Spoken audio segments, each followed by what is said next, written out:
We should be going when you're ready to begin.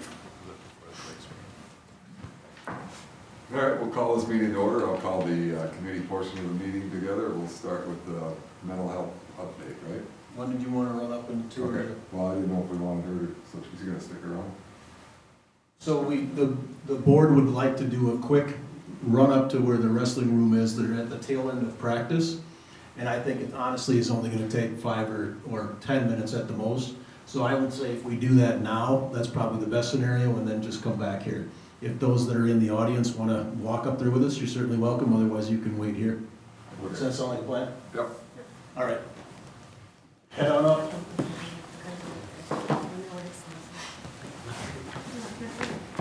I'll follow behind. I can't imagine it'll take long.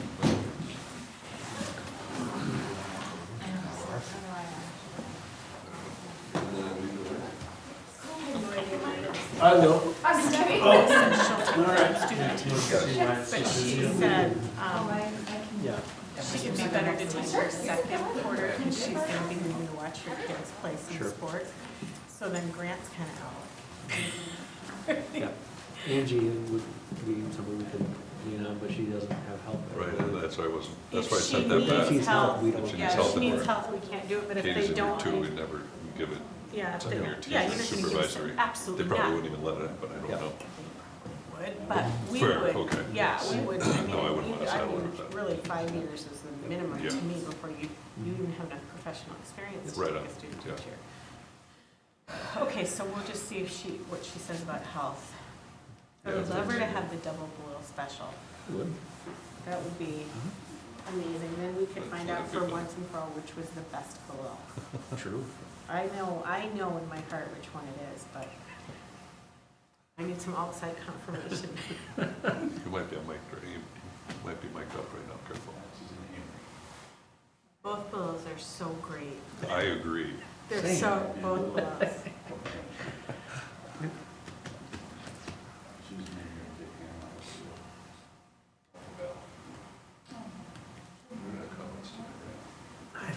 I always have looked at You guys know we don't.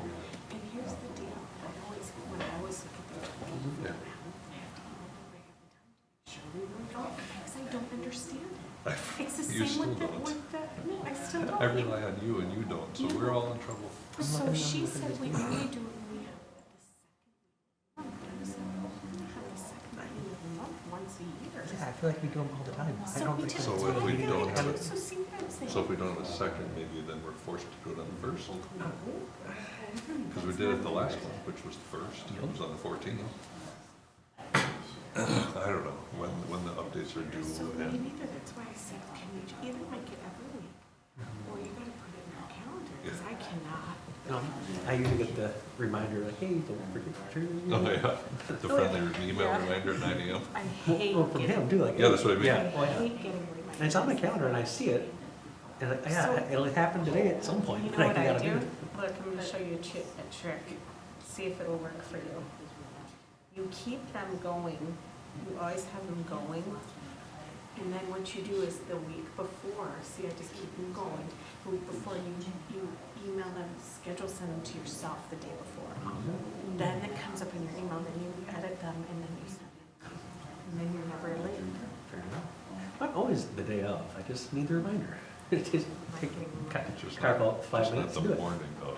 Yeah, yeah, Like- it's usually Yeah. mid-afternoon. Sometimes when we had a week of with school, not sure what the update is. We did school again. Yeah, we did. Yes, we Every did. day.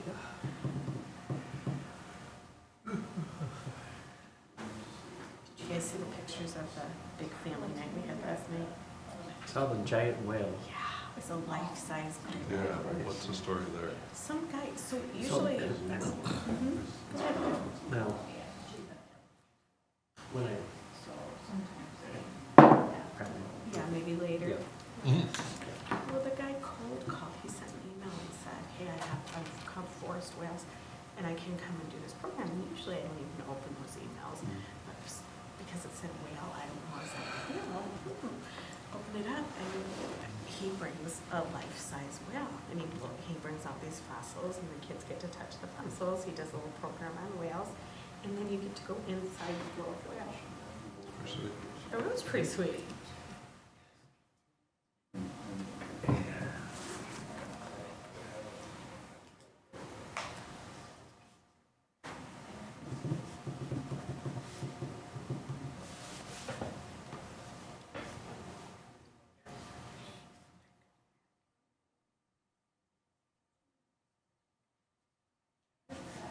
Okay, good.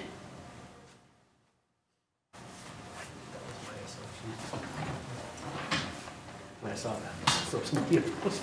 I was like, wait, what? I'll go to that. Look at this. Wait, does that conclude? Look at, that's the best picture from internet. Oh, that's the world. awesome. All right. Pretty amazing. Smells a lot better here. Feels like they're. There you go, quick field trip. What did it take? 6 minutes, perfect. All right.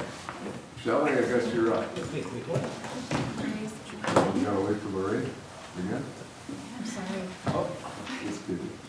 it's getting on you right away, Lorraine. I know. So I just kind of put everything together quick in just a little presentation of just a little synopsis of everything that we've been doing and kind of things that we've got already in the works for next year. So, next slide. So some of the professional development that our team has done this year, we had a team of us that went to CECL 11 in August for the mental health summit that they put on there. So there's different breakout rooms and stuff that we attend, and different materials that we can bring back, and outreach and resources. And then through the Wish Foundation, we received a 1-year grant. So Frankie and I have been doing resilience training through that, and right now we're finishing up the facilitator training. We'll be done with that at the end of March. And then through the Mental Health Task Force, we're working on a grant that we received. So in February, in service, next Monday, we have two speakers that are coming in to talk to staff about secondary trauma in the classroom, and then staff resiliency. And the Passageway program, that was an initiative that we started last year through collaboration with Journeys. We piloted a program that they were looking to kind of expand and do with schools. So it's an 8-week program. You will get a group of students, and they do like group therapy with those students, but it's more nature-based. It follows kind of passages, their goals and what they do when students are there for their residential treatment. It kind of follows that same. So they wanted to bring it into schools. So we did the pilot program last year, and we received a lot of good feedback from the students and the parents of the students that were enrolled in it. So this year we received a grant to do 2 additional groups. The first group completed in the fall. There were 8 students that were enrolled in that group. We have the second group, we'll run another 8 students, and that will start up in May. What So- age is that, or what grades? So we can do, right now, we're just doing middle school grades, so it's 5th grade through 8th grade. If they expand their service, our hope is next year that we can either go down to 4th grade or up into high school. Good question. The next 2 slides, the next one is just to give you an idea of some of the things that we've been putting out to align with the strategic plan for the social media piece of it. So every month our team is trying to highlight a different aspect of mental health, and then these are just kind of ideas of the things that we did. So for example, September, we focused on promoting the National Suicide Prevention Month. So some of the things that we did under that was we recognized this National Suicide Prevention Day. We had a team that did the Polk County Suicide Walk. So we promoted them through our social media platform as well. We shared out some events that, again, Passage had. One of them was Hike to Heal, event that they had that was free to the communities. In October, we focused on World Mental Health Day. So we promoted that through the district with the Hello Yellow campaign. So anybody was able to wear yellow on Mental Health Day. We also shared some resources that came from different platforms for doing free mental health screening. And then if they wanted to follow up with any recommendations through those screenings, then the families could do that on their own. We launched an anti-bullying campaign at the middle school and high school level. In November, we promoted the World Be Kind Day, and staff on the World Be Kind Day wore matching Be Kind t-shirts that we were able to purchase through donations from the Mental Health Task Force from our Suicide Walk team. So we used some of that money then to put back into promoting some of those mental health pieces. We did weekly Be Kind calendar of different events that families could practice those things at home, or students could practice them while in school. In December, we promoted gratitude. So each building did different gratitude stations. We did receive, again, from the Polk County Mental Health Task Force, we received gratitude cards and kits. Some of those cards were at the gratitude stations. Middle school, they also did like a Be Kind wall. So Frankie had Post-it notes that kids could write little Be Kind statements, and then they went up on those walls. At the elementary and the middle school, they did the cards, or at the high school, they did the cards as well. And then we did put out like weekly gratitude sayings out on social media. In January, we did the celebration for the National Counselors Week. And then the high school did the White Bandana Day, where they were promoting youth mental health through the school-wide. And some of the partnerships that we have, I was nominated and approved to be a board member for the Polk County Cares team. So we meet monthly. There's a large group of us, anywhere from the district attorney's office to some of the CCTS workers, and we just discuss resources that are available, any events that are coming up, and anything that we can do for any families that we know are in immediate need or crisis of additional supports beyond what they may be currently receiving. And a big partner of ours this year has been the Mental Health Task Force. So for next year, we're also working with them on 2 grants. One is to bring a speaker back in, as well as we're looking at, we've started a planning process for our Mental Health Day event that we're gonna try and host here at the school. Our goal is to just pilot it probably at the middle school level the first year, see how that goes, and then look at what we can do bringing that years forward into the elementary and the high school as well. Again, we did receive a donation from the task force for our Suicide Walk team. We'll continue to do that again next year. They also did drop off a bin full of youth mental health toolkits that was distributed at all 3 buildings, and those have received pretty high recommendations from the students that have already used them. So they are working on putting another box or bin of toolkits together that she'll be dropping off here in the next week for more of our students to have access to. So that's kind of just a quick overview of some of the things, mental health, that we've been doing this year. Very good. Any questions, comments?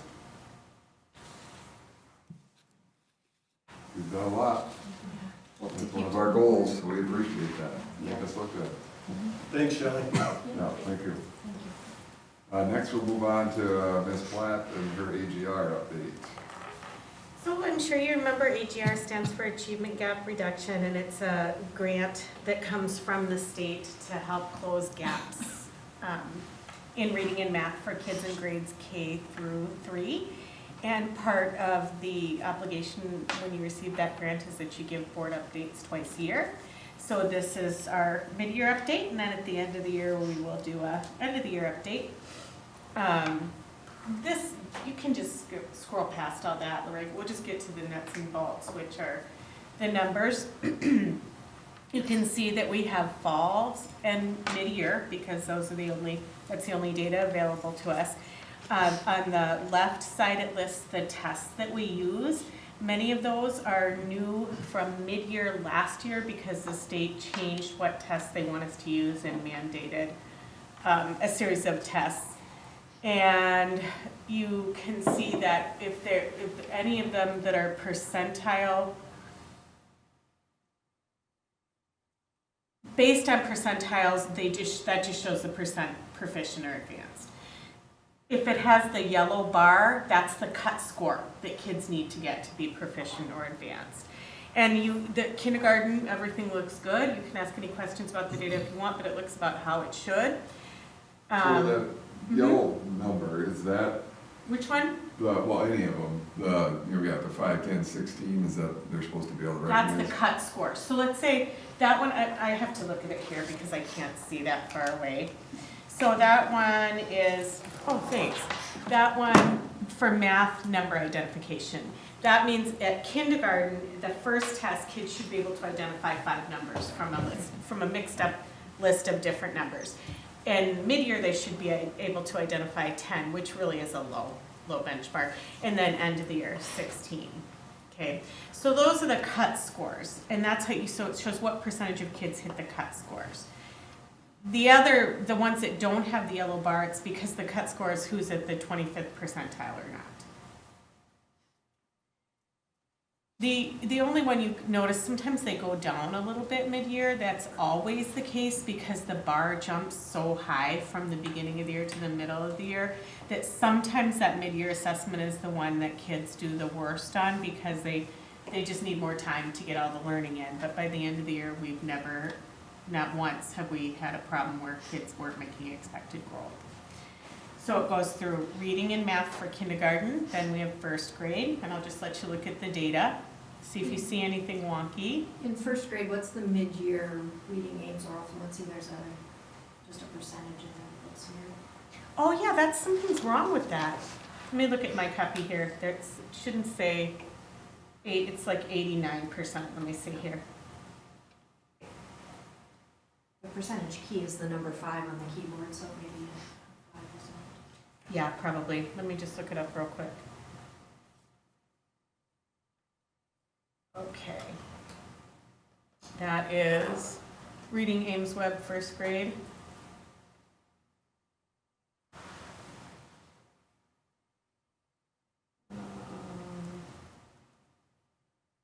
No, you're gonna have to give me a minute to find that again. I think it's probably around 85, you're right. It was not a huge jump there. Now, of course, I have 14 different AGR reports in my files, so I can't find it quickly enough.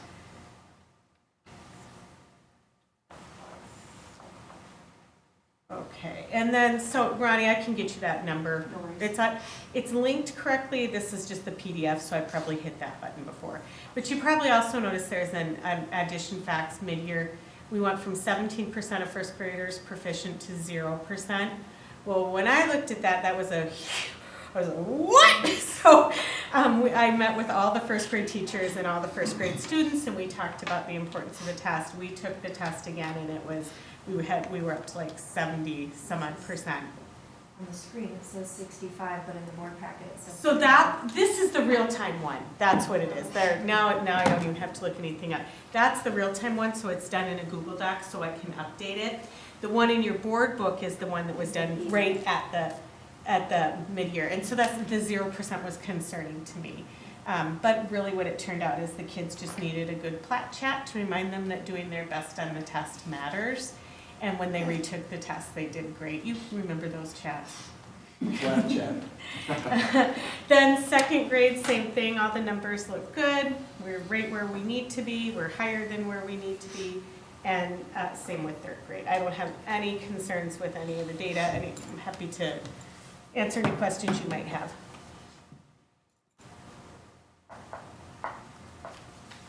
Yeah, it looks good. Any other questions or comments? All right, and we'll move on to the corrected enrollment projection update. Yeah, I hope the board had an opportunity to look at it, and for the benefit of those that are either watching at home, listening later, or sitting in the audience. The enrollment projection report that we evaluated last month has been updated as a result of some minor miscalculations that were brought to light by Hazel Reinhardt, and she submitted an updated report. What that updated report shows is slightly higher numbers than were projected in that initial report, so it's better news than it was per se. And I'm not going to take the time to go through the specifics unless the board would like to, because it covers the same information that we cover, slightly up, and instead of say 800, which is where we thought we'd settle at, it's more towards 850, 840. So again, a little bit of a positive, but still a downward trend over time. Any questions on that?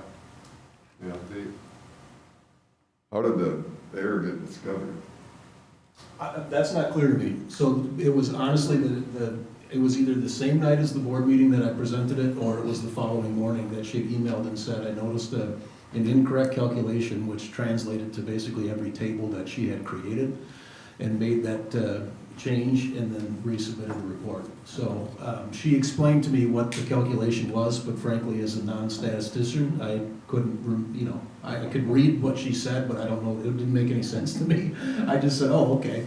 And so got the updated intel. Moving on, we'll go to the policy 458, Rule 1, school wellness. Yeah, so as the board probably realizes, we're required under statute to have a school wellness policy, and by virtue of that, a school wellness committee. And this policy was recently reviewed by the Wellness Committee, Health and Wellness Committee that met a couple weeks ago now. And it's updated with the information in red, showing you the things that are happening currently. So those are items that would be added to the policy, recommended to be added, and then of course things that are recommended to be removed are struck. I wouldn't necessarily indicate that there's any specific point of this entire policy where you would really want to feast your eyes or notice that there's some significant differences, but you'll notice that there's quite a bit more information included.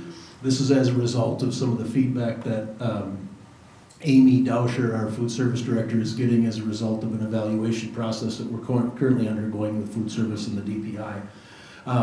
The other piece, which is relevant to this policy and the others, is that we have an updated discrimination statement that has to be included in policy as a result of some changes at the federal level. So you'll see that towards the end of the policy as well, where the existing information is struck for the USDA non-discrimination statement, and it's updated with what the current guidance would be.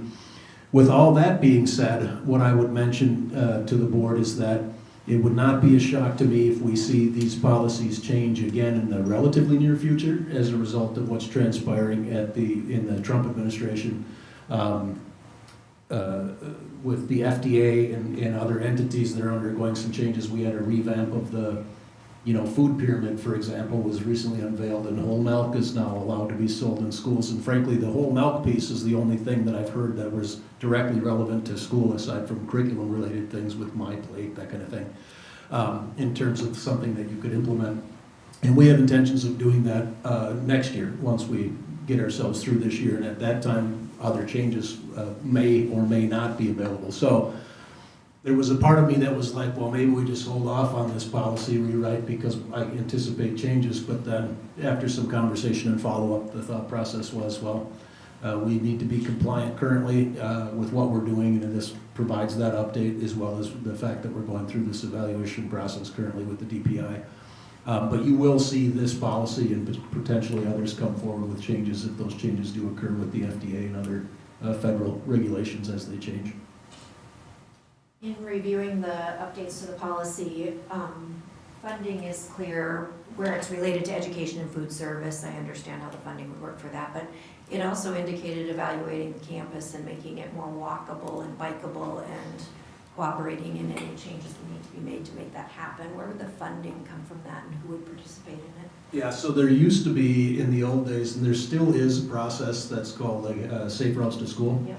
And that used to come with grant funds that were fairly significant, like up to $50,000 in some cases, and potentially even more of matching funds to do things like crosswalks and walk paths and, making safe routes to school. That iteration, they still do the evaluation and provide recommendations and would do that in coordination, with the school district and the city or, the township, that kind of thing. The rub now is that the last conversation I had on this topic is that there are not grant funds attached to that. And typically, when you go through that evaluative process and you identify things that you want to do, these grants didn't cover the entire cost.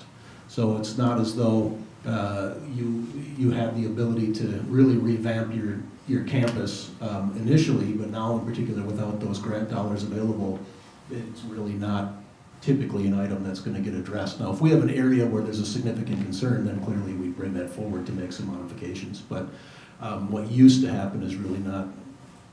I believe that we had a community member lead a charge in my time on the board to try to get Safe Routes to School grant here, and we were denied. That's correct, and I think that happened, Ronnie, in 2013. Does that sound familiar to you? Yeah. Yes, because I pulled that information too as a result of some conversations at the city with Park Arts and Trails. So we had gathered that information, I think, I can't remember, but I did get it from the state, and I think it was 2013. Yep. And it's a good point. This policy covers health and wellness. So it's a food service-based policy, but it also covers physical activity and athletics and things that we offer and the district does for overall health and wellness, not just in terms of food service. Do we have any concerns with the vending machines or any advertising that we've got going on? No, all of the vending machines that we have and kids have access to during the school day are considered smart snack compliant currently. And I know that school food service gets a bad rap because there's militant expectations around what kids can and can't have, which I could go on a 4-hour diatribe about how ridiculous that is, but I won't. But the fact of the matter is that there's explicit expectations around what kids can have access to during the school day in terms of fat content and carbs and protein and blah, blah, blah, blah, blah, calories. And they fit into a category called smart snacks. And if they fit into a smart snack category, then we can technically sell them or allow kids to have them during the school day. And that's kind of how the guidelines are developed. And you'll note that they're recommendations, not strict, because some school districts, and not recently, but some school districts when these guidelines were initially unveiled several years ago, became quite militant about, oh, well, your kid has a birthday, so you're not allowed to send cupcakes. It's got to be one of these two. And that we're not going to go that route. You can operate within that context, but if you have the things for sale, they have to fit the smart snack and sugar quantities of, 0 or no sugar, low sugar, and that sort of thing. So our stuff is compliant. The Sippin' Saints coffee shop is compliant as well, although the only students that access that are high school kids. Any other questions?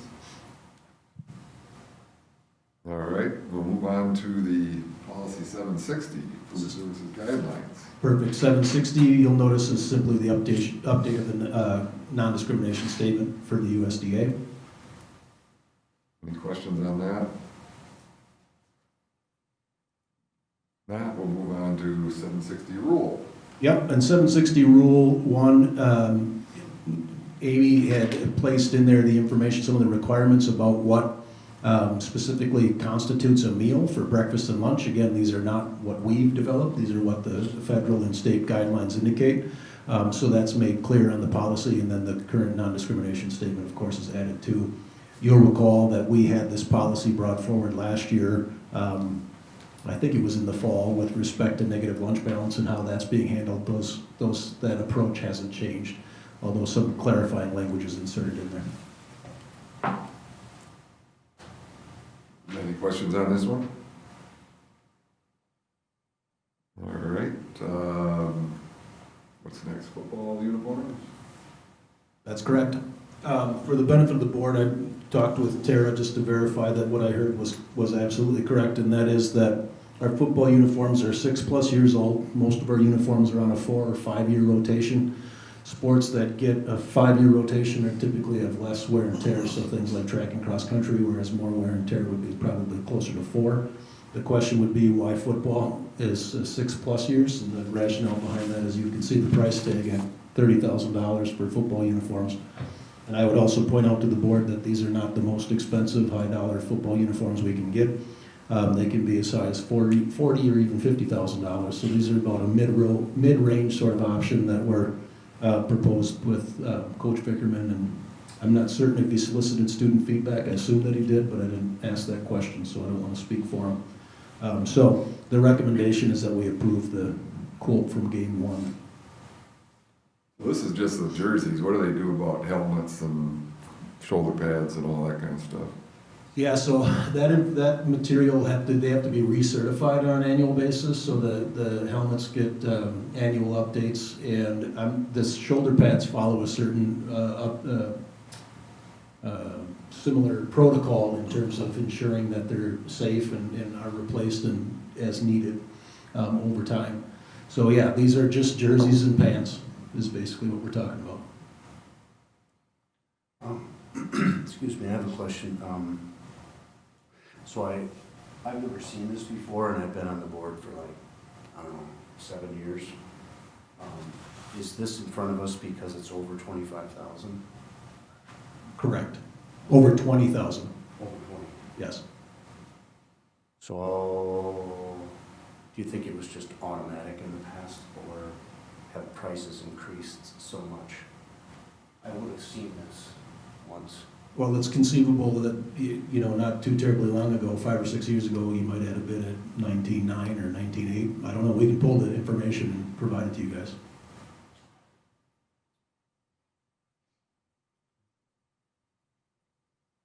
Any other questions? Are these for both the varsity and for the JV? No, varsity only, and then the current varsity stuff's handed down to JV is what I believe.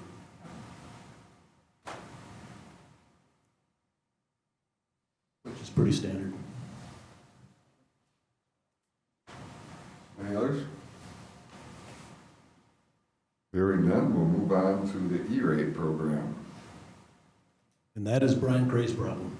Not a problem. Discussion. Opportunity. No, it's a, Item B and C are being brought before the board because of the dollar figures associated with both proposals.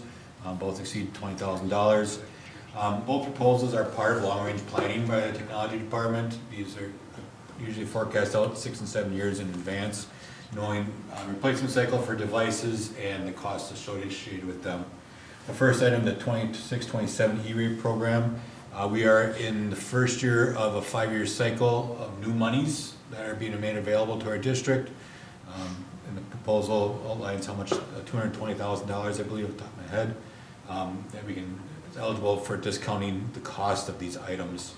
So while the proposal is nearing $200,000 for E-rate, the district is only going to have to fund, I believe I put in there, 78.5 for switch replacement, firewall replacement, and some internal infrastructure upgrades to continue future-proof our environment.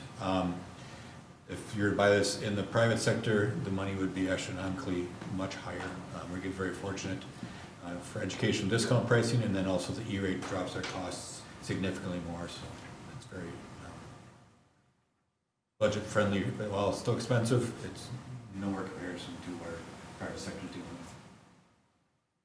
do we have to pay it first and then they reimburse us, or do they We just? do bear format where we do pay it first, then we get reimbursed, yes.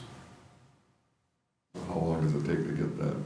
Is it a guarantee, I guess? Yeah, we're gonna liquidate all our E-rate dollars in the first year of the 5-year cycle, knowing that there is potential of this funding there's some concern it will not last 5 years.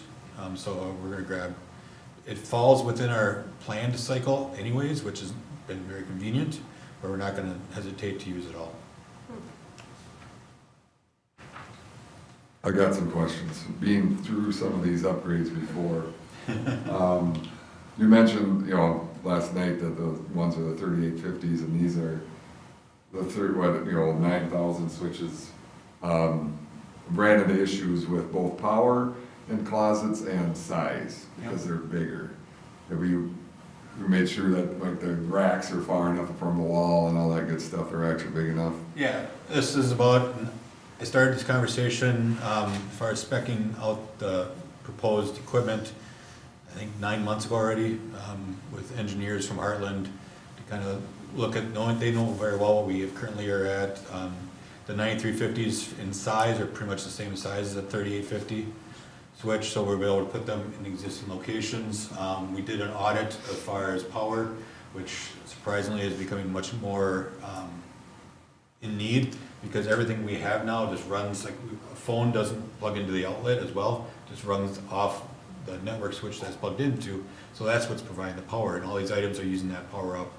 So we did make sure as we look forward to the proposal of the switch covers that overhead that we need to count for not only network bandwidth, but also power consumption usage.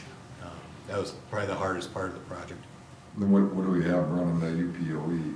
Is that the phones, or is there, you got cameras or something? Phones, cameras, running PoE, got display items that are running PoE. Yeah, there's a very, more and more things seem to be pulling on that now than even 5 years ago. And the amount of power it's pulling is becoming more increased. Well, your access points typically require UPOE now versus just regular PoE. So yeah, so it looks like you've got, you know, one of those switches in the closet, and then you're Yeah. stacking with. Initial proposal was all this top line gear, like timeout, we need to make sure we're being budget friendly as well, because while it would be nice to have everything work with, you know, with that level, it's not necessary. So we prioritize, you know, APs and cameras on the first switch, and just desktops and others on the other switches in the stack.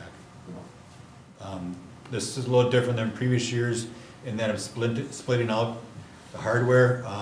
Heartland gets a prioritized cost discount from Cisco.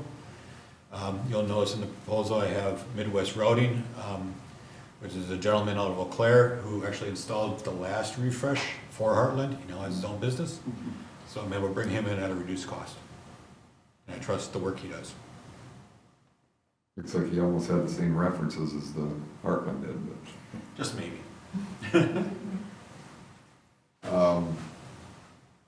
Then there must be some, is there some fiber work? Yeah, there's some fiber work that's gotta get done too. Yeah, the only run between what I would consider to be more core or centralized switches between the wrestling room closet and the high school closet is not single mode.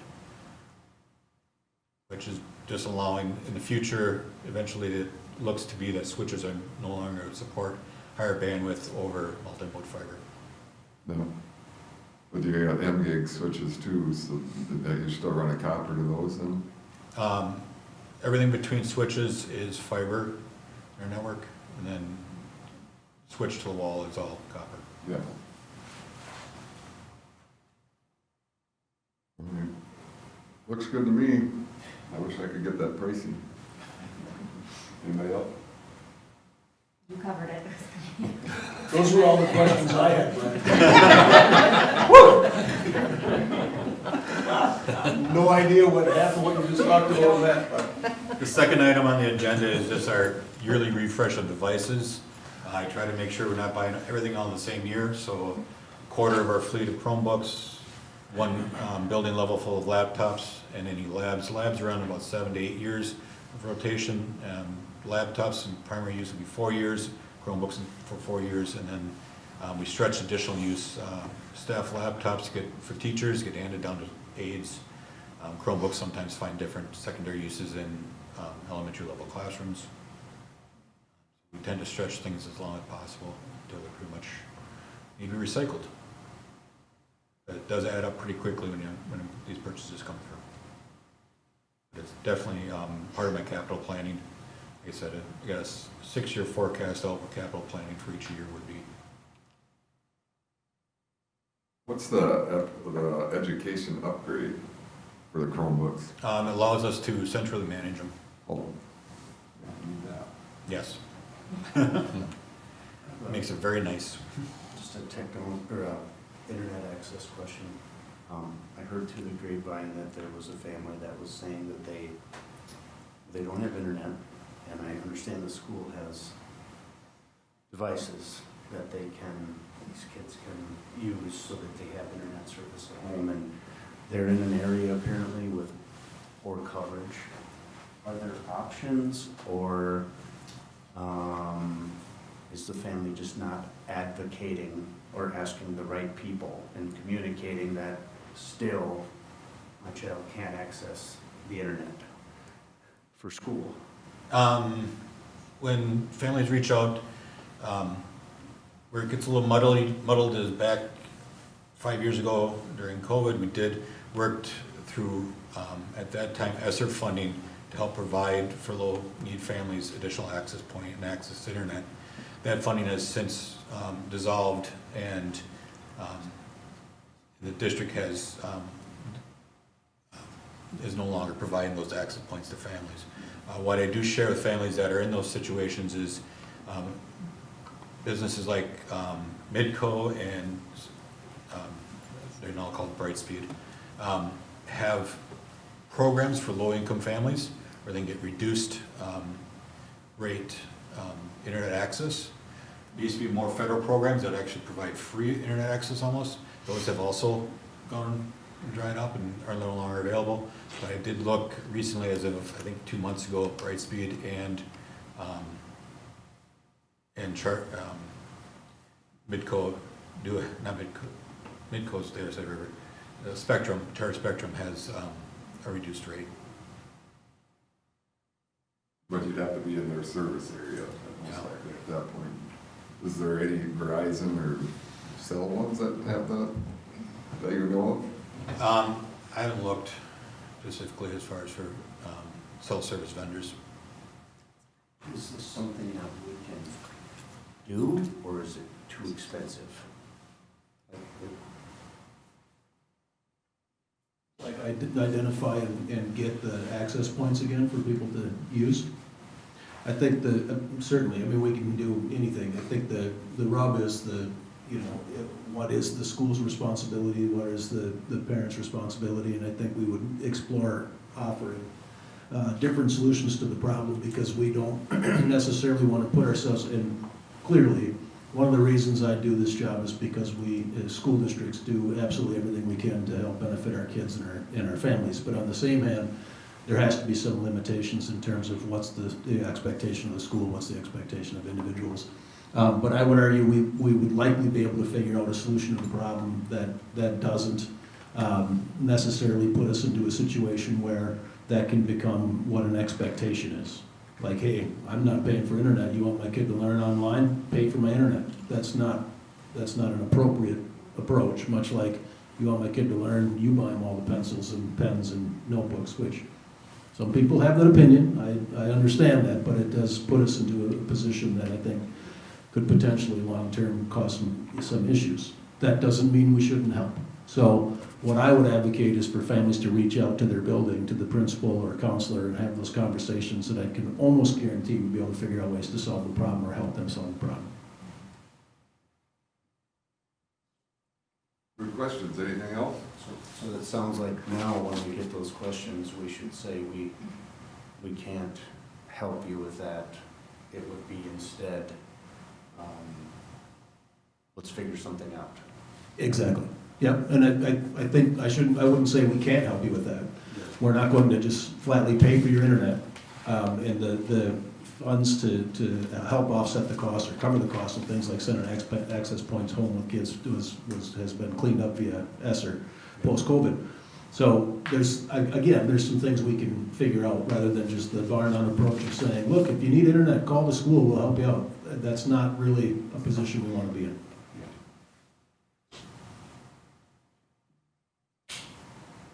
Anybody else? All right, we'll move on to the wrestling space and school facilities. Okay, so the last conversation that we had was with respect to what a potential referendum might be in terms of costs. I had those numbers put together for you from Baird. And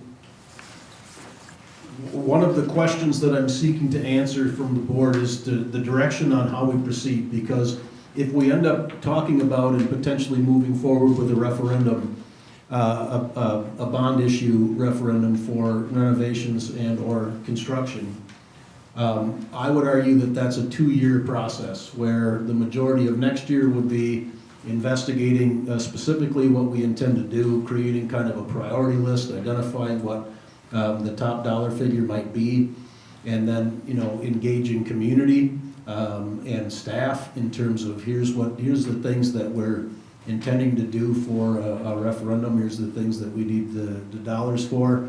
What are your thoughts and opinions on these topics, with knowing that there's going to be a handful of things that are part of that list that if are from the board's perspective or from administration's perspective, if we're going to do this, these are the things we're going to do, period. But what does the rest of that look like? As I mentioned, school districts and municipalities have no shortage of things that they need to accomplish that are high dollar cost but are low glitz and glamour. So a couple of easy things to point to, I mentioned on more than one occasion, the roof at the elementary is $1 million+ change or cost that we need to take care of in the next, I'd say, 5 or 6 years. If we don't do it via referendum, what we would do is piece it up over several years, and we would do a quarter of the roof at a time or a certain portion, which of course would technically drive the cost up because you're going to increase costs on an annual basis if you don't take care of it. But it's still achievable. Paving, for example, the middle school needs some paving work as does the elementary. Some areas in this high school parking lot as well need to be redone. I didn't look at those numbers explicitly, but I do know we're talking hundreds of thousands of dollars to do some of the paving that's required, which here again can be accomplished over time as we piecemeal things together and start with the worst of the worst and work our way through on some kind of a scenario. Among other things, and the piece that we've been talking about that's driven this conversation is with respect to the wrestling space. You had an opportunity to go up there and look. I would mention that what the students that were up there were the varsity wrestlers. There might have been a JV kid or two, as they have optional practice as a result of sectionals coming up here for the squad, where varsity competes and JV does not necessarily. So you can see that that's a space constraint. I've said it before and I'll say it again. I would argue it was a space constraint since 1982.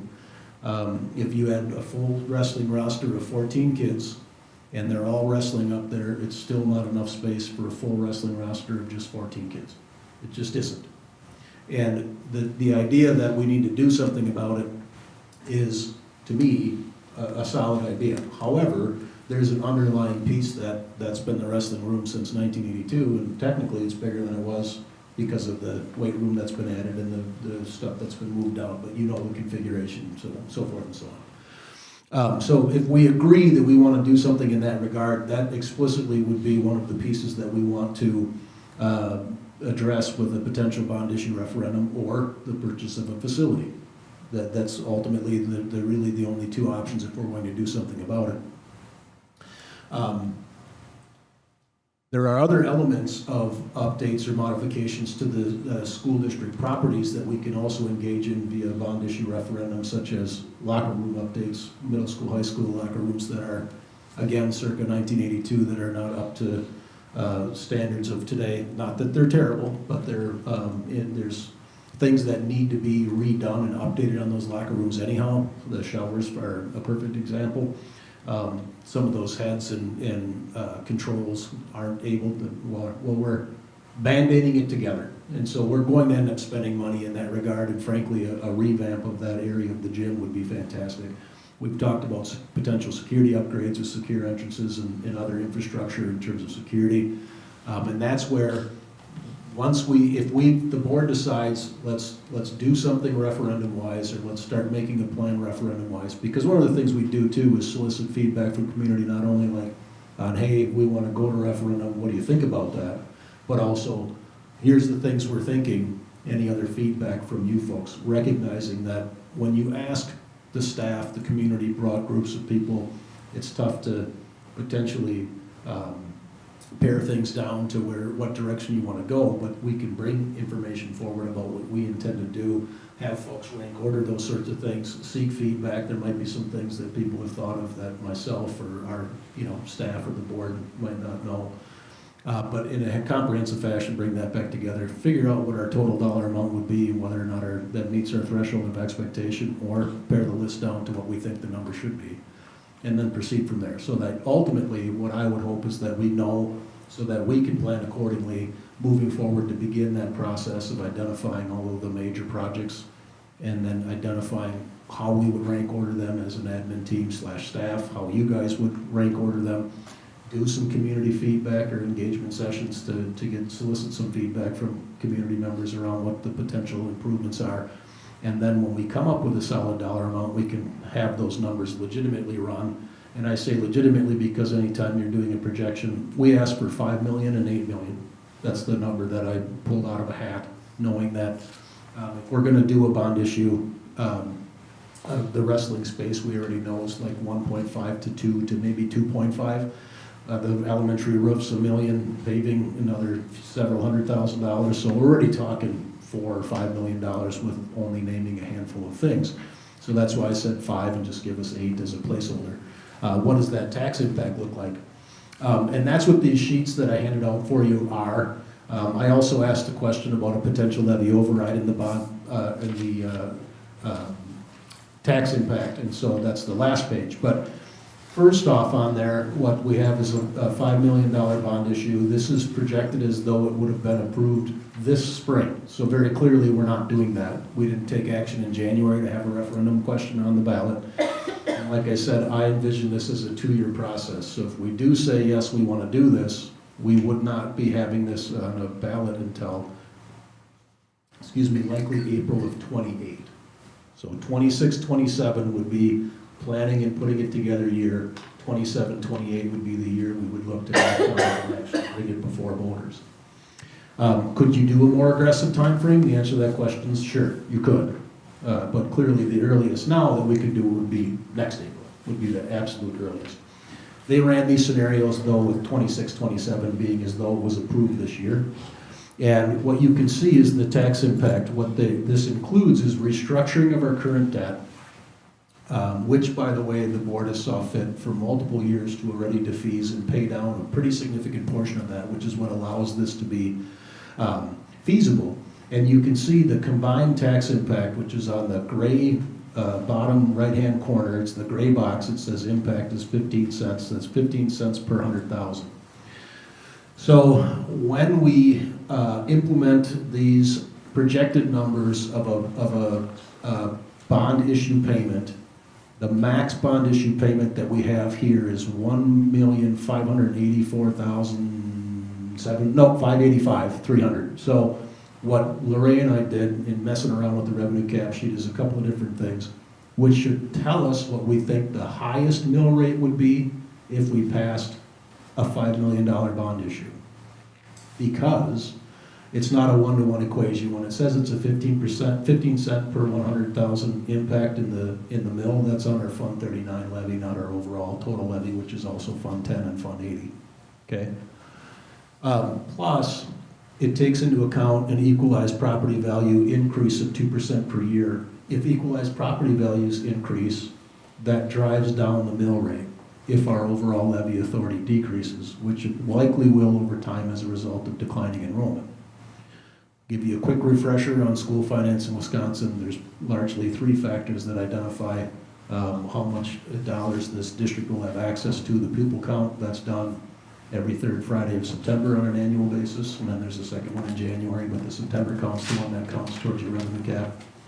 Your equalized property values, which I just mentioned, and then your equalized state aid from the state.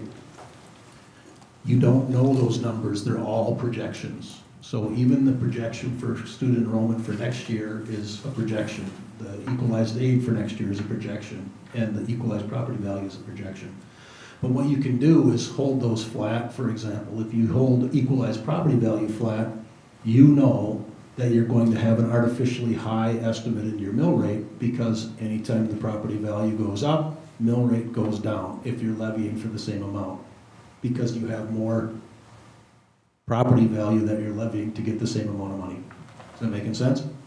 You know that if pupil count goes down, you have less levy authority, but there's also declining enrollment aid. And so that throws a little bit of a wrench into the mix, but we know our declining enrollment aid based off of this year's numbers and can cast forward that cost as well. If pupil numbers go up, you get more revenue limit authority, but arguably we don't see that that's really going to happen anytime in the near future. So what we've done is maintained the enrollment and maintain the property value. So we kept those flat. Property value will not stay flat. That's almost a guarantee. And our pupil enrollment will not stay flat either. It'll probably slightly decrease. So utilizing those two pieces of information and taking our equalized aid and leaving it flat, because keep in mind, if your equalized aid goes up, your local property tax burden goes down and vice versa, right? So if we simply cast forward the equalized property value that we got this year, under the current budget, it should increase by $325 per pupil, our revenue cap authority, but they did not incorporate more state aid, equalized aid. I gave you my bellyache about that when we talked about this year's budget. So that burden will be borne by local taxpayers, which it was in this year's budget too, but we didn't defease some debt, which is what did some tax relief as far as the district's concerned, but for local taxpayers. But anyway, when we know those items, and then you say we're gonna project out long-term, there's not a human being walking the earth that can tell you this is exactly what your mill rate's gonna be 5 years from now or 10 years from now. But we do know what we think the high limit would be. Keeping in mind that any one of those factors could change because each money on budget, you can get new numbers and that might, change everything. We don't see wild swings, however, in mill rate or property tax levy. So when we did the $5 million in the revenue cap sheet, we're currently at a 5.96, I think, Larry, is that accurate, mill rate? And when we ran these numbers with the $5 million bond issue, it actually dropped slightly to 5.7, I think, or 5.8. So virtually no change is what I'm gonna call that. So then we said, okay, let's go ahead and look at the 8 million, and that's on the second sheet. And again, keep in mind, this is also a restructuring of our existing debt, so there's some other things that are happening here. But when we would levy for the $8 million, the maximum levy payment that we make is $1,735,000 or $736,000, give or take. We utilize that number as the bond issue payment. Did all of the same things that I mentioned before for the $5 million, and from 596 it went up to 6.1, 6.12, something like that. So again, still fairly negligible in terms of mill rate.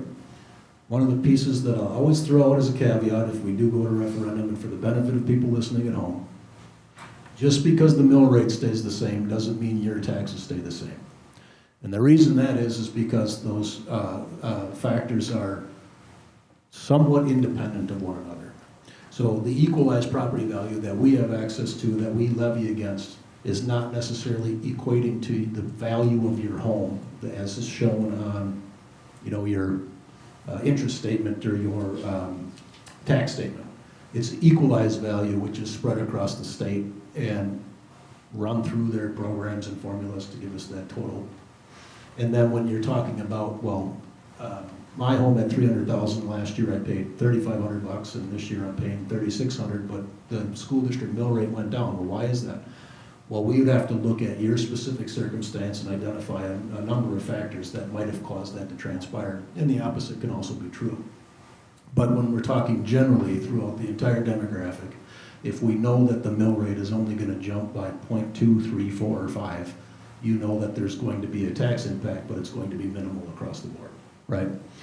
So, in my opinion, we have the ability with the debt restructure and a potential referendum to run some numbers, if we want to do this with taxpayers, up to 8 million, maybe even 10 million, with having almost no impact on the local mill rate. And so through that process, if that's what we identify we want to do, and we identify the list of items that we want to accomplish after soliciting feedback and so forth and so on, and we find that it's 7 million, then fine, 7 million. We find that it's 8 or 9 or 10. But we can get those numbers, then ultimately have the board settle on where we would like to go based on not only the work that we want done, but the amount of money it's going to cost us and the potential impact. Then we can run further projections about what that specific number would be. So I chose 5 and 8 just as a starting point, just to say, here's what I think. 5 would be probably the low. I'm not saying 8's the high, I'm just saying give us a number that's a little bit higher than 5, but not 15, you know what I mean? And then kind of go from there. So generally, the moral of the story is, to put a bow on this conversation, is that I do think if we went to referendum for a bond issue, and it was successful, we would not have a massive tax impact. We would stay within, actually within a low range that we've enjoyed in recent years, being around 6.1, 6.2, which is positive news if we're at a 5.96 currently. One argument you could also make, and then I'll finally shut up and I'll let you ask questions, would be, wouldn't it be less if we didn't pass the referendum? And the answer to that question is of course. So if you don't pass a referendum, you don't get taxed for a referendum, and therefore it would be less, right? To what degree less? Well, we can run those numbers too, but that's not really an accurate or fair portrayal of the impact, because in my opinion, the impact starts from where we're at today and cast forward, not where we might be 10 years from now, and then add to that. See what I'm saying? So that's why projections are done in the manner they are.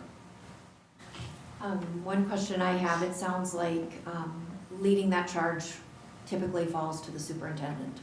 That's a lot of work, a lot of time, a lot of attention, a lot of relationship building and sustaining. Is that something you think that your job description can take on right now? 100%. I've done it 7 times before in 16 years. All right. Can you walk through the sheet, like the, we'll call them 3, is that what we have right now?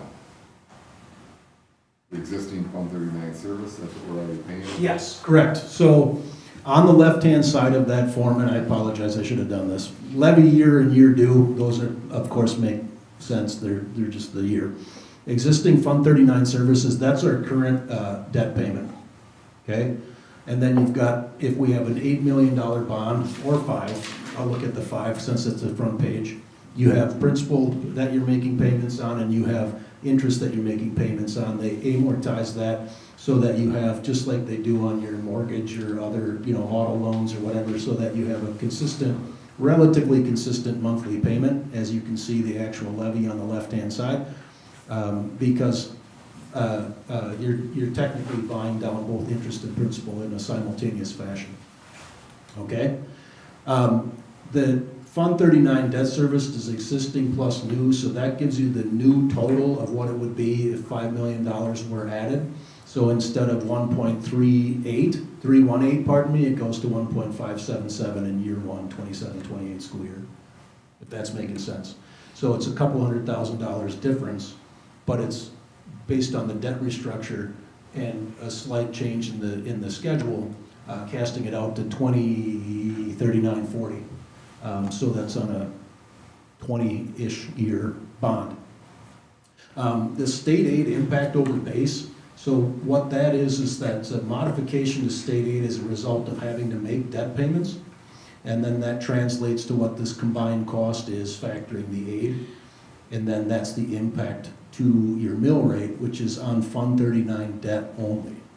So that's why when we run the numbers through the revenue cap sheet, to ultimately identify what our Fund 10, Fund 80, and Fund 39 debt levy would be, how you translate a 15-cent per 100,000 impact in Fund 39 to your overall mill is based on the same projections, just plunked into where it should have been 1,318,775, for example. We took the highest number, 1,585,300, and put that in there to show our highest debt payment, which would be, again, like a worst-case scenario.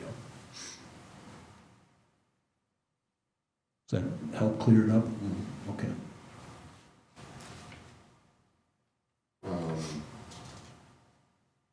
So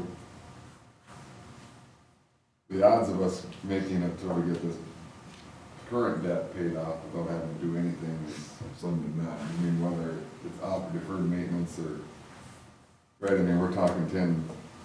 Yeah, we're out to 36, 37 regardless. That's when those promissory notes would be paid in full. But, yeah, so correct. I mean, you're talking about a 10-year cycle before it's 0. Or potentially less if you're aggressive with the buy down, but again, that would be based on what your revenue limit authority is and what your capability would be in terms of the community. You want to talk about the last page? Absolutely. So the last page I said, so tell me what would happen if we just did instead of doing a capital referendum or a bond issue referendum, we would do a levy override. So a levy override dollars are approved locally via referendum, just like a debt issue is or a capital project. But they're simply new revenue that's been voter approved. So if it was $500,000 on an annual basis for 5 years, that's what they ran here. What's the tax impact of that? You can use levy override dollars for anything that you use your regular budget for. So as an example, back when I first started doing this, we passed a levy override in Prairie Farm that had to do with simply having a full-time principal and some minor modifications to the building. And that passed, and we made the modifications to the building, and we kept the principal hired, all with levy override dollars. So it's just additional revenue, tax revenue that comes in locally. That's 100% local property taxpayers bear that cost. And $500,000 a year, as you can see, is not really going to get you a ton. I mean, it's better than zero, but the impact of that is more direct in 39 cents per 100,000 impact, because it's 100% locally levied via property tax is the primary reason, and secondarily, there's no aid on that additional amount, and you're getting aid on your debt payment and your overall Fund 39 payment as a result of the equalized aid formula. So there isn't any net return from the state as a result of having approved a levy override referendum when there is on a capital referendum. So arguably, to accomplish what we would like to accomplish, because if you're talking about let's just say it's a $2 million wrestling facility and that's all you're going to do via levy override, you're going to levy $500,000 for 4 years and have one thing accomplished to show for it. And I would argue that that's probably not a reasonable approach, because typically what happens with levy override is that these are operational dollars. So you're like, here's what we intend to do, but by the way, if we can't make ends meet, we're not doing these things, we're going to do this. We're going to operate the school, we're going to pay teachers and staff. You see what I'm saying? We're not in that boat currently. We're not in that boat currently, but there are a number of districts that are having to go to levy override just to make ends meet. And you guys know that from being on the board for a handful of years, that it's pretty status quo, but we're in a decent situation currently. 3 years from now, 5 years from now, 10 years from now, God only knows, but I wouldn't be shocked if, as a district, St. Croix has to go to a levy override at some point in the future. So, with that said, I wouldn't advocate for doing a levy override to accomplish what we're talking about in terms of facilities renovations. I don't think you're going to get the bang for your buck. And then, of course, it's slightly more costly to taxpayers if we choose that approach. But you have ultimate flexibility. Then you would have to wait. If we needed $2 million, we wouldn't be able to take that right away. Well, you can do it in one of two ways here, but you do levy it, so you indicate in your referendum question how much you're gonna levy per year for what total over what number of years.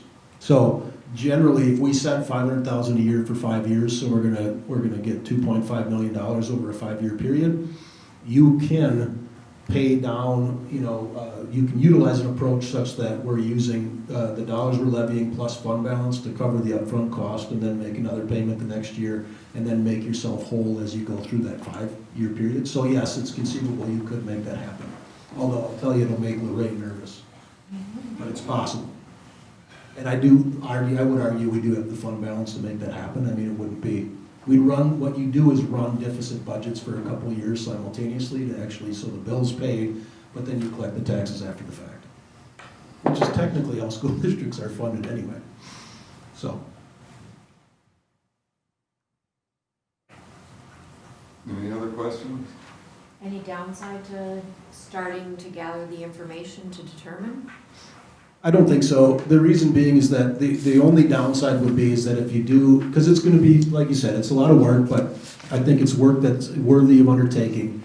But the worst case scenario is that you identify these things that you want to accomplish. That would be step one, in my opinion, what the board feels we should do, because the next step for me would be to get our 10-year facility plan and some of these, wrestling space numbers taken care of, and put actual numbers to paper so we can really talk in reality about, okay, are we talking 5 million, 8 million, 10 million, 50 million? You know what I mean? It's clearly not going to be that, but we just need a number. And from there then have conversations and engagement with the community around, what do you think of this? Because ultimately, I think it does make sense that we would send out a survey to district residents saying, here are the plans of the district, after we've listened to community feedback too. Here are the plans, what are your opinions and attitudes about this, and how would you vote? School Perceptions does a great job of doing, and you probably used School Perceptions when you did the Fine Arts Center renovation and weight room and so forth. I would argue we'd do a similar approach, and based on that data, so I say that because you're gonna put a lot of work in, 6 months, 9 months, a year, and get that data back. If the community's like, well then to me, it's a no. I wouldn't have it on the agenda for a potential approval. So that's conceivable, where what we're talking and what the community's thinking are two different things, and they tell us to no, then I would say we would not bring anything forward. One of the pieces that we would always ask though is, what would you be? You know, would there be anything that you'd be willing to approve? And in some cases, unfortunately, the answer is no, and then I argue we would have to just maintain. So anyway, we would have a definitive answer, in my opinion, from a variety of sources before the board would ever act on saying, put this on the ballot for April of '28, for example. Can I ask a question from history, just having had a referendum not that long ago? Was there any conversation at that time about some of the space constraints that our school has, or some of these additional expenses that were not decided to be in the referendum for some reason? I don't know that. You want to answer? Go ahead. We did talk about some of this other stuff, but it just got to be too much money because we talked about adding more gym space or, different things with the wrestling room and then the Performing Arts Center, but it just got to be, you're talking 20 million instead of 15 or whatever. So. But they never went to question, right? We never had it go out to the public like that. That was Sure. more decided at the board. Yeah, I was just curious because obviously we've had space issues for a while. I mean, there's all these list of things, the locker rooms and whatever, we've heard about them. So I was just curious. Yeah, and that's typically, so in having done this before, particularly when you're talking about building renovations, you're gonna have, I'm gonna bucket people into two groups, but I know it's not quite this simple. But generally, it's either, no, absolutely not, I don't think we should do any of that, or, yeah, we should do all of that plus this. And then the number's like, holy mackerel, we're clearly not gonna go to referendum for $40 million, you know what I'm saying? We're not building a brand new high school or whatever the case is. So part of that is tempering that conversation and bringing it to the things that absolutely need to get done and ensuring that the folks that are engaged know, here's why we need to do these things, right?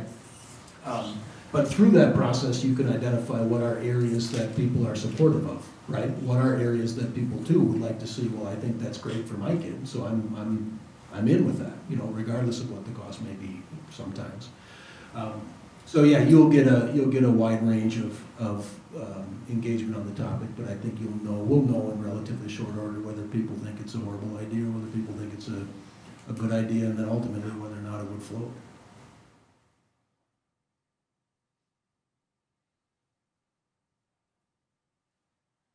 Anything else?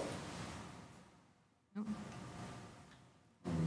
We'll also mention that I heard Unity's talking about going to bond issue referendum too. So. Okay, just thought of my question. I think that you asked this before. I promise I'll remember it next time. Last time we did, obviously we did the buildings, and then we also had the deferred maintenance, years ago too. Are we able to combine them for something like this? Yes, so that's another piece that I've talked about with Baird, and Lorraine was in that conversation. I talked about it with the admin team today. What makes a ton of sense to me is if we identify that we want to do, let's just say $7 million in projects, that we would ask for $8 million in terms of a bond issue. The reason being is that, or 7.5 or some number. I'm just tossing numbers out right now, and of course this would be, parameters would be established, just not me throwing things out there. But the reason being is that you have up to 7 years to spend dollars from a bond issue that's been approved by taxpayers, and you could draw on that periodically over time. What it also does, of course, is going to decrease what your initial payments are going to be because you haven't accessed that bond yet. So, portions of that bond yet. So, monkeying with that over time, it makes a lot of sense in my mind that we would have some dollars in reserve that are explicit for long-term projects and renovations, and arguably potentially even things we're not even aware of currently. Now, if it's on the 10-year plan, it's probably gonna be encumbered by that, and we have a pretty comprehensive and decent plan. That would be part of what we wanna do, is make sure that absolutely everything is in that regard. But we would have some flexibility with a certain portion that we could access, say, 5 years from when it's approved, or 6 years, or even 7. And I would advocate yes for doing that. Absolutely, that's a smart thing to do. Even if it only covers a portion of a cost of something, at least it's not coming from our Fund 10. And that, I think, is a very important piece. Keep in mind, anytime we do anything within the school district, it's going to cost dollars that are for operating and running the school, paying people, supporting programs. Like anytime we do anything, they need to purchase a new lawnmower, that's part of our Fund 10 budget. You know what I mean? We need to purchase a bus, that's part of our Fund 10 budget. So all of these things to operate the school are encumbered within our general budget and funds. And so in order to do anything of substance, particularly multi-million-dollar projects, that's really your only option, is to do a bond issue or a levy override referendum.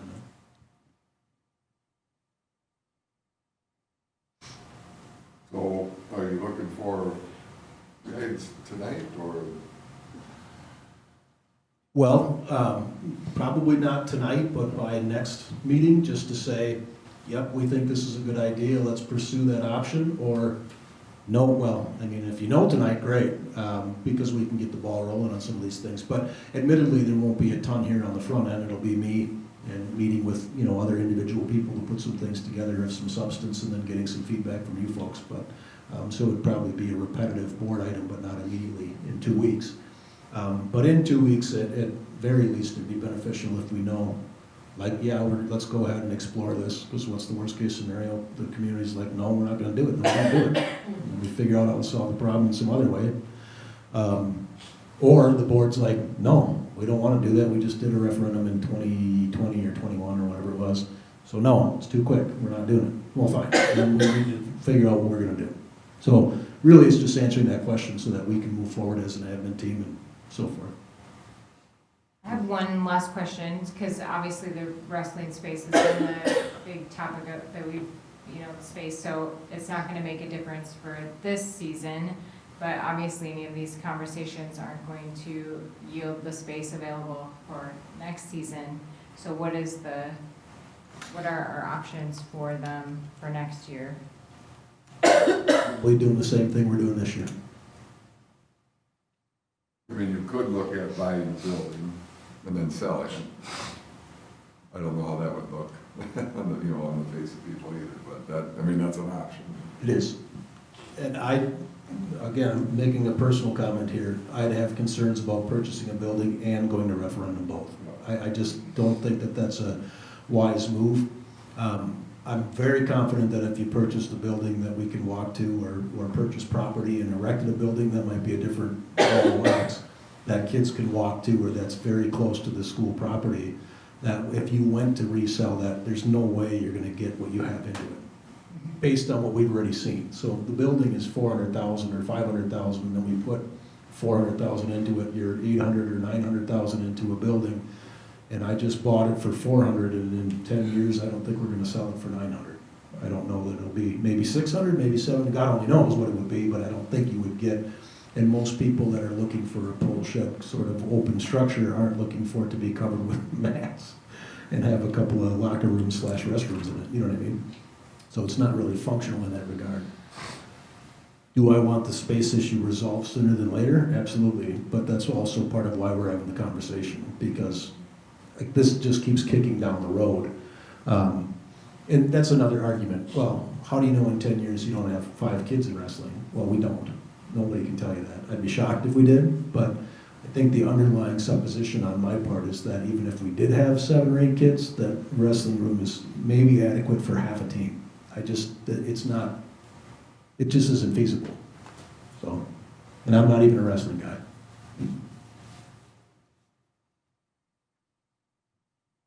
So I guess what we should do as a board between now and the next meeting is, try to take a look at this stuff and think about, the space that's still, I'm assuming, still available.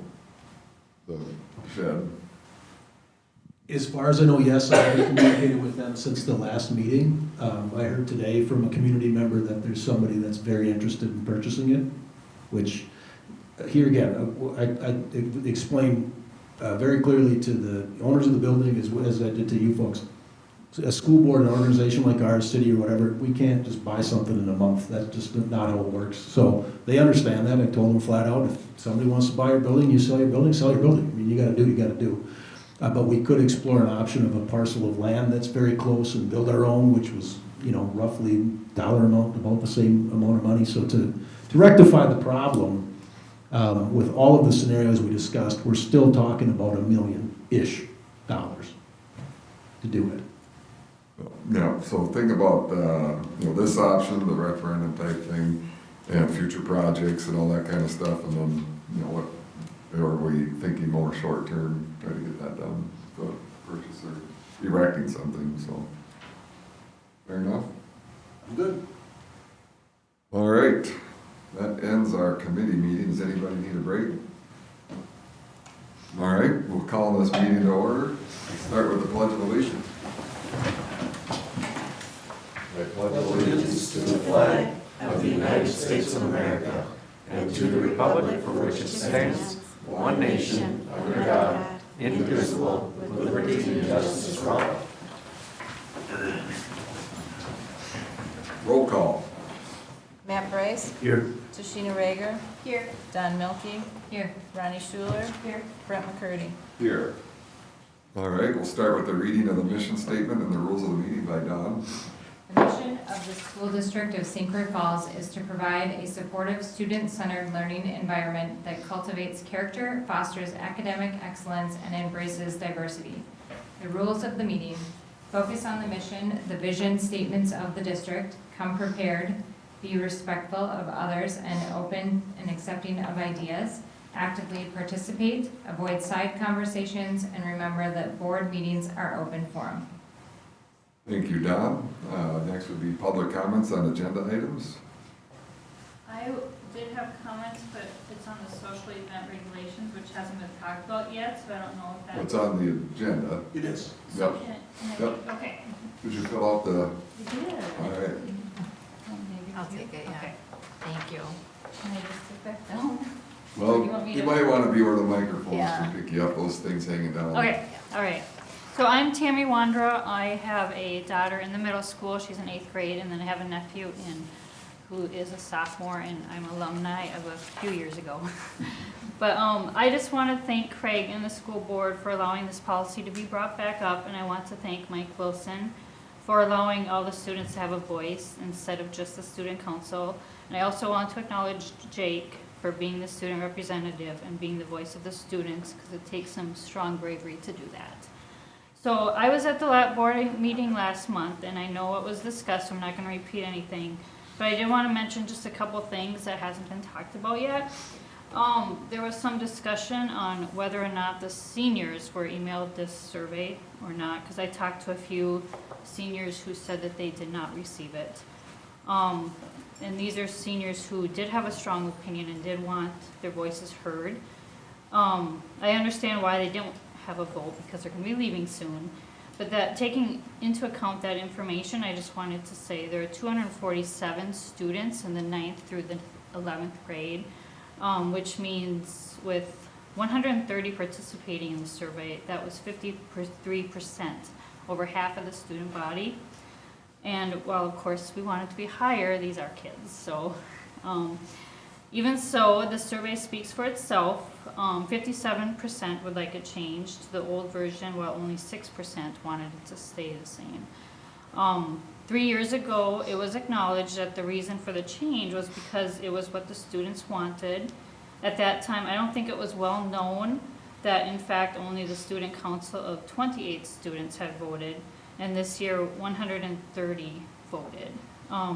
Taking into the same logic used before, it is clear what the student body wants this time. Also, in the last 3 years, not one neighboring school has followed SCF's way with the representatives.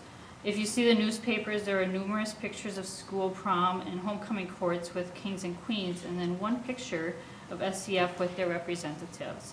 Even after seeing SCF's change, neighboring schools have not chosen to follow suit, and I think this speaks volumes for what our community and our schools favor. And lastly, I just want to thank board members for all you do. I know all you want is what's best for our kids, and I appreciate that. I thank you for your service, and I ask that you think about what our students want and vote accordingly. Thank you. Thanks, Tammy. Anybody else? All right, we'll move on. The curriculum and policy. I'll take a motion to approve the consent agenda. Oh, I'm sorry. No consent agenda. Not a bad habit. Might have to start wearing my cheaters. That'll be next meeting.